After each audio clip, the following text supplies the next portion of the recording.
a little over a week ago. That was the second time this summer we visited her in Hawaii.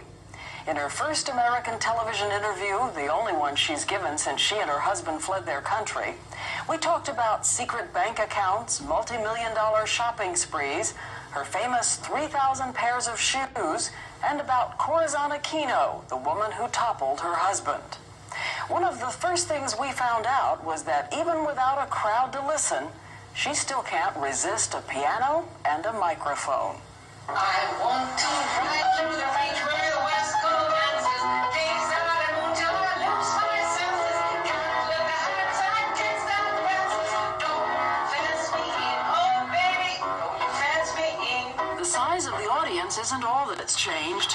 These days, Imelda Marcos receives her guests in an ordinary 3-bedroom house on the beach in Honolulu. The palace guards have been replaced by watchmen in jeans. The faithful bring handouts of fruit and vegetables, gratefully accepted by the former First Lady, who wears her professed new poverty like a badge of honor. Thank you so much. Let's clear this up. How much money do the Marcoses have? This I know now. We don't have money. We have never been as deprived as in our lives as now. We heard there were 10 to 15 Swiss bank accounts. I wish it was true. No money in Swiss I bank have accounts. no money right now. But in Swiss bank accounts, frozen or unfrozen? Not that I know of. Not that I know of. Let me show you what we were given by the head of the commission investigating your wealth. It's a contract with a Swiss credit bank, and you have a false name there, Jane Ryan, that you can sign. This is what they've been looking at. It looks like this has been a forgery. This is a forgery? Yes, But whatever Mrs. Marcos says, investigators for the Philippine government say this document, and dozens of others taken from the palace vault, prove that the Marcoses had more than 15 accounts in 6 different Swiss banks, with total assets of more than $1 billion. Though the money is frozen now, and Mrs. Marcos complains bitterly that she and her husband are reduced to paupers. It's a long way from the days Imelda Marcos was a power to be reckoned with in the Philippines. She held the titles Governor of Metropolitan Manila and Minister of Human Settlements. She controlled a lot of government jobs and government money. As for her money and her taste, by now almost everybody's heard about the opulent bedroom, decorated in the style of Marie Antoinette. Not to mention the row after row of expensive dresses and the famous shoes, nearly 3,000 pairs of them. I have no weakness for shoes. I wear very simple shoes, which are palm shoes. This is not one of my weaknesses. That's what she told us the first time we saw her. She said that the 3,000 pairs of shoes now in the Palace Museum belong not just to her, but to her daughters and the maids and the nurses at the palace. So when we stopped by on our way back from Manila, we asked her if she and the maids and the nurses all wore the same size. But they're all size 8.5. No. No. That's what they say at the palace. No, we have to look at that. I am positive of this. I am sure there has been a lot of tampering, just like what they did with our documents.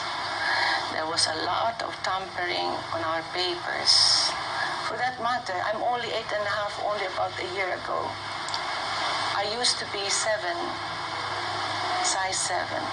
So if it is all 8.5, that's a little questionable. I'm sure I don't have 3,000 pairs. But let me ask you about another one of these then. The reports say that in 90 days, in 1983, you spent $7 million. Such things as a $100,000 emerald, diamond, and ruby necklace, a $560,000 worth of antiques, $208,000 emerald and diamond bracelet. It seemed, again, the perception was I was buying all of these things. But I had a friend, a lady friend, who owns the biggest department store in our country. That was not only shopping for me, but shopping for her jewelry shop, the shopping for the entire department store. But some people in the Philippines say Imelda couldn't tell the difference between her personal desires and the public need. So she continues to insist that she's just been misunderstood. For instance, she wants everyone to know that her 11-carat engagement ring was bought by her husband long before he became president. And she says there must be some confusion about those buildings in Manhattan. The two New York real estate brokers say they bought for her. She says all she wanted was some rental space to show off Filipino handicrafts. And most of all, she says, people don't understand that she needs to be surrounded by beautiful things. I was no Marie Antoinette. I was not born to nobility, but I had a human right to nobility. Do you think you've been judged by an unfair standard? Oh yes, for the simple reason that they don't know my beginnings. What do you They don't realize that I come from a third world country and come from a third-class province. And your family? The family was prominent, but I was a poor relation. And if you want to know deprivation, be a poor relation. It's no sin to look beautiful. It's no sin. Do you think there's a racial component in this? I see in the different magazines and American papers, fashion magazine and all of that. You see beautiful homes, beautiful cars, beautiful dresses, beautiful jewelry, beautiful everything. But it seems to be so accepted, and it is a reach for everyone. You see Dynasty, you see Dallas, and you see all of these beautiful women and beautiful people. And if it is for the white, it is correct. But if it is someone who comes from a third world country like me, who has a skin colored brown, it does not seem right. And yet it is a basic human right to reach for excellence, for life, for love and beauty in God. During our first visit to Honolulu, the former president decided to drop in while his wife talked to 60 Minutes associate producer Chris Whipple. Mr. Marcos often lapsed into silence and stared off into the distance. She said she had opposed the snap election, the one that ultimately forced them out of power. He says now that he should have listened to her. I was against it, and probably it was an error for me to have impulsively called a snap election, not because of the results, because I won the election, but because of the fact that it released certain animosities. Okay, I think you can handle it from here. I'll see you then. Thank you very much. While the former president says he spends most of his time these days with his lawyers, a lot of other people say he's busily plotting against the current government in the Philippines and the person he and Mrs. Marcos think stole their country from them. The other woman, the current president, Cory Aquino. During the campaign, Mrs. Marcos had criticized Mrs. Aquino's looks and her clothes. We showed Mrs. Marcos a videotape of what President Aquino said to us about that now. I pitied her that she was still too concerned about the non-essentials. And I just disregarded it. I said, when you are living in a country where millions are unemployed, where millions are hungry, and you still worry about the kind of makeup or the kind of hairstyle that you would like to be seen in, then it's just too bad that she never realized what her obligations were. Oh my God. I'm so sad about that thing. I never did talk to her. I never said anything about her looks. I said something about what I said for myself.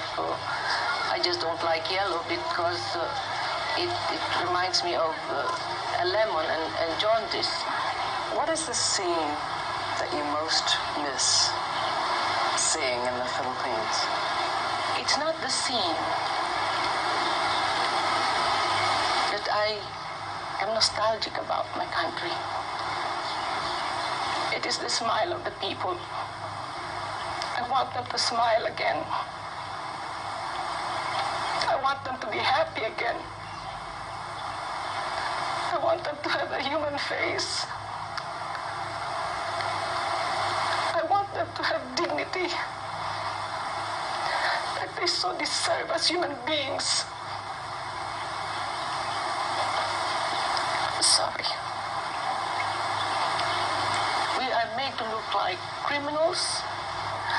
How can she moralize when the foundation of her leadership is vindictiveness, hate, and deceit? Imelda Marcos thinks that someday Cory Aquino will be thrown out of power. She told us she believes that trouble in the Philippines will force Ronald Reagan to support a coup. And then, she said, the Marcoses can pack their bags for home. And as we were leaving, the former First Lady stopped to tell me one more thing. She said, when I look at my husband, I weep inside because he's like a little teddy bear who tried to do what the Americans wanted. And now, she said, that the teddy bear's ears are worn and his fur is tattered, the Americans who loved him have thrown him away.